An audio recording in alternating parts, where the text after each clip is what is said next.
মারা যাবেন, তাহলে যা নির্ধারিত তাই হবে। এবং আমি চলে যাওয়ার পর আমার সন্তান, আমার স্ত্রী, আমার স্বামী, যেই হোক না কেন, আল্লাহ তাআলা ইতিমধ্যেই তাদের দেখাশোনা করছেন। এটা কখনোই ভাবা উচিত না যে আমি তাদের দেখাশোনা করছিলাম, আল্লাহ তাআলা তাদের খেয়াল রাখছিলেন। আমি নিজেকে ভোলাচ্ছিলাম এই ভেবে যে সবকিছু আমার উপর নির্ভর করে। কোনো কিছু আমার উপর নির্ভর করে না, কারো ভালো করার ক্ষমতা আমার নেই, সকল ক্ষমতা আল্লাহর। যেহেতু ইগোই মূল সমস্যা, ইগো কোত্থেকে আসে?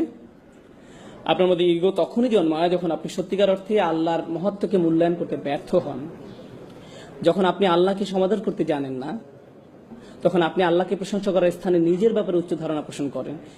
এখান থেকেই অহংকারের শুরু। সমস্যাটার গোড়া এখানেই।